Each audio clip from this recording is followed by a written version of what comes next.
If you're looking for something that's compact, dependable, yet can be a bundle of fun, well, I'm not talking about him. Aside from the Myvi and the Iriz, you might want to have a look at this. I think it's the most underrated compact hatchback out there.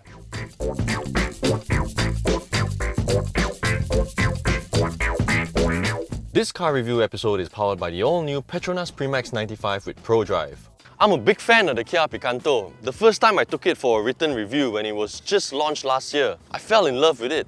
I was really impressed by how effortless it was to maneuver, how well it handled, and how insulated the cabin was. Having borrowed the car for a second time just cements my initial impressions of it, and here's why I think it's one of the best, if not the best, urban trotters you can buy. It can be such a useful thing to so many different people. Parents can buy it for their children to go to college. It's a fantastic car for first-time car owners, and the uncles and aunties can buy it to go to Tai Chi or go to the market. Firstly, I'd like to talk about the size of this thing. I've seen televisions that are bigger. It's so compact that it's even shorter in length and wheelbase compared to the Perodua Iriz, and we all know how small that car is. In fact, it's so small, I reckon you can park it into a tight parking spot with your eyes closed. So if I'm not mistaken, the standard size for a parking lot is about 5 by 2.5 meters. I'm actually going to simulate something a lot smaller with these cones right here. Because you know, some idiots like to park outside their boxes. Yeah, talking about you.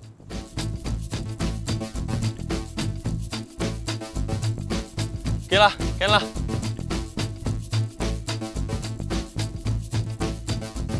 Alright, let's go.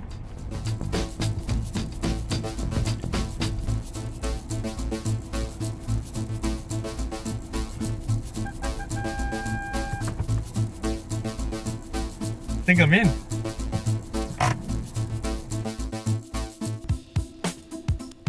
And it's not like it's ugly either. It reminds me of Mushu, the little harmless dragon from Mulan. The powerful, the pleasurable, the indestructible Mushu. It looks like a little petulant child throwing a fit. Just makes you want to pat it on its head. Because there's only a single variant for the Picanto, you don't get the option for LED headlamps like you get in the Myvi, but instead you get halogen units with these 14-inch wheels, which I strongly feel that Kia could have done better with. Compared to how the car looks as a whole, this set of wheels just looks out of place. What they've done better though is the boot. Despite how freaking tiny the car is, they still somehow managed to squeeze out extra 55 litres of boot space, now at 255 litres, presumably by making it deeper without even sacrificing the spare tyre. I mean, look at it. I've seen handbags that offer more space than that. But hey, at least you can still fit 3 cabin-sized luggages for a short trip. I know what you're thinking. What's this guy talking about? What about the infamous Myvi and the Lotus Iriz? Let me put this to you. Imagine if you bought a t-shirt at a bargain at say H&M or Uniqlo, and then you walk into a cafe and you see 2-3 other people wearing the exact same t-shirt. Ugh, sucks, right? I know, because I've been in that situation before. But with this car, chances are that will never happen to you. And even if it did, you'd be giving imaginary fist bumps to each other. Hey, cool car! I know, right?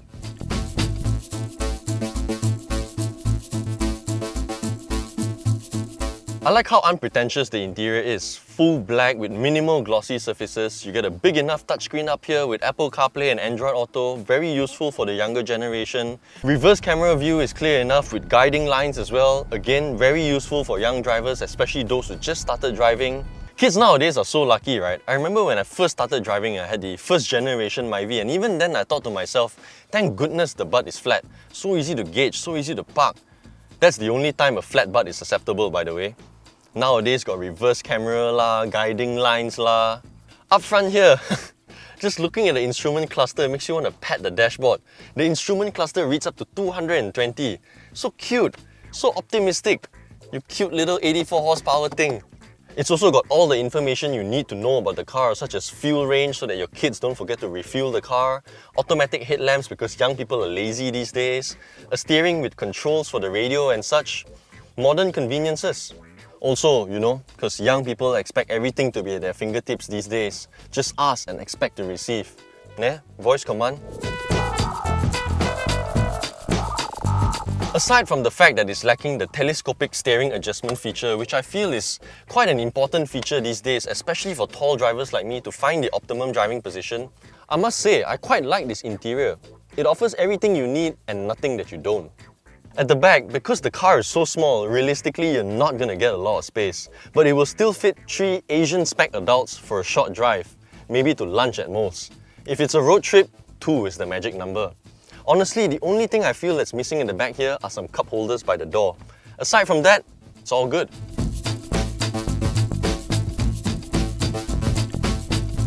By the time you watch this video, Kia has already offered an updated version for the Picanto with the GT line. For an extra 8,000 and 57,000 ringgit, the car comes with more aggressive styling, a two-tone leather interior and additional features such as auto air conditioning, cruise control, a tyre pressure monitoring system, and more importantly, the autonomous emergency braking feature. And get this, it also comes with a sunroof. How cool is that for this car to get a sunroof? Although the one problem I have with the GT line is the fact that it comes with 16-inch wheels. I think it's an overkill. Not only will it hinder the car's already limited performance, it will also make fuel consumption worse. On the impressions from behind the wheel, I've got 3 things to point out about this car: the nimbleness, the ride quality, and the cabin insulation. Speaking of the car's nimbleness, I can't think of another car in this price point or segment that can corner the way this thing does. I know it's not important for a car like that, but it's so impressive, it's just quite hard to ignore. You don't always get to say this about a car from this segment, but it's actually quite fun to drive. I know I'm gonna get a lot of shit for saying this, but aside from the lack of power, it does feel like a little hot hatch. Okay, maybe not hot hatch, warm hatch. The steering response has apparently been improved as well, and because I've spent some time in the previous model, the differences is actually quite noticeable. It's light and easy when you're driving slowly and just cruising along, but when you feel like being a little rascal, it can actually be quite darty. If anything, the weak link here are those Nexon tyres. You get a sense that it's holding back what the chassis is really capable of. I heard their performance tyres are quite good, but these road tyres, nah. Every time I go through a bend, I feel excitement yet disappointment at the same time. On the side note, I know this sounds stupid because the car has barely any power to begin with, but I really can't help but think that slightly bigger wheels, 15-inch wheels maybe, with bigger tyres will just transform the way this car behaves. And speaking of tyres, it brings me to my next point. For 49,000 ringgit, I think the Kia Picanto has the best cabin insulation. The soundproofing in here is just superb. Don't believe me? Try it. At 110, 120 kilometers, it's actually quite quiet in here. Engine is at about 3,000 revs and you won't hear anything unless you're trying to squeeze out a bit more power. And it's a good thing actually because the sound system of this car is meh, so having a quiet cabin actually helps. But then here's the thing, the tyres rolling noise. Gosh, that's all you hear. It's so annoying. Why build such a refined cabin and then go and undo it all by throwing such hopeless tyres on the car? Moving on to my next point, which is the ride quality, and I'm not trying to exaggerate this, but it actually rides and handles like a car twice its price. While I wouldn't say it's comfortable, it's firm but not harsh. There's some sense of composure as well that you don't get in the Myvi or the Axia. Maybe in the Iriz perhaps. Kia said that this car now comes with stiffer anti-roll bars, and from where I'm sitting, it actually feels that way. It feels quite nice and taut, almost flat through the bends. It's quite assuring actually. Downsides to the car, well, if I have to nitpick, perhaps the brake pedal position is a bit higher than the throttle pedal, makes it a bit quite tiring to drive, and perhaps a little more power will be nice. 87 horsepower isn't very inspiring when you're in a hurry, but honestly, in the real world, it's just nice. But hey, if you're gonna buy this car for your kid, at least you don't have to worry about them driving too fast. But if they were crazy enough to do so, rest assured, the brakes on this car, not bad. I'm pretty sure it's because this car weighs close to nothing, but even just slamming the brakes from 80 like that,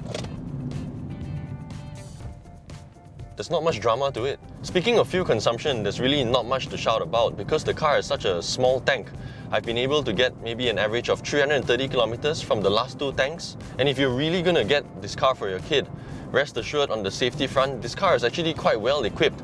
Comes with 6 airbags, traction control, electronic stability control, and if you're worried about your kids being a little incompetent, there's even hill start assist. So, is the Kia Picanto the car for you? If you're looking for something super tiny and super cute, drives well and is adequately equipped for 49,000 ringgit, then yeah.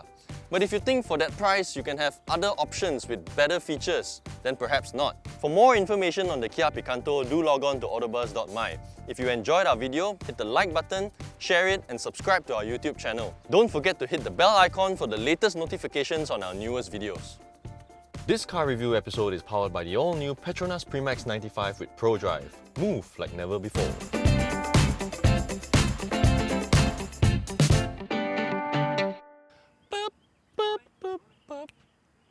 Huh? Oh, it's rolling. Kena ID. Attempt 2004. And the untles.